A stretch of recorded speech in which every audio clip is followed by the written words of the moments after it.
దేవునికి మహిమ కలుగును కాక. మన ప్రభువును రక్షకుడైన యేసుక్రీస్తు నామములో అందరికీ వందనములు. ఈరోజు పరిశుద్ధ గ్రంథంలోని వాక్యపఠనము ఇర్మియా 30వ అధ్యాయము 1వ వచనం నుండి 7వ వచనం వరకు. యెహోవా యొద్ద నుండి వచ్చి ఇర్మియాకు ప్రత్యక్షమైన వాక్కు. ఇశ్రాయేలు దేవుడగు యెహోవా ఇలాగు సెలవిచ్చుచున్నాడు, రాబో దినములలో నేను ఇశ్రాయేలు వారును యూదావారునగు నా ప్రజలను చెరలో నుండి విడిపించి వారి పితరులకు నేనిచ్చిన దేశమును వారు స్వాధీనపరుచుకున్నట్లు వారిని తిరిగి రప్పించదనని యెహోవా సెలవిచ్చుచున్నాడు. కావున నేను నీతో చెప్పిన మాటలన్నిటినీ ఒక పుస్తకంలో వ్రాసి ఉంచుకొనుము.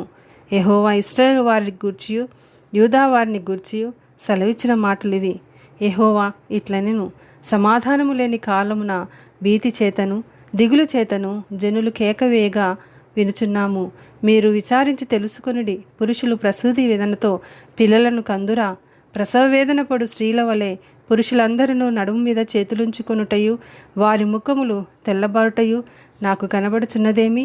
అయ్యో, ఎంత భయంకరమైన దినము! అట్టి దినము మరి ఒకటి రాదు. అది యాకోబు సంతతి వారికి ఆపద తెచ్చు దినము. అయినను వారు దానిలో పడకుండా రక్షింపబడుదురు.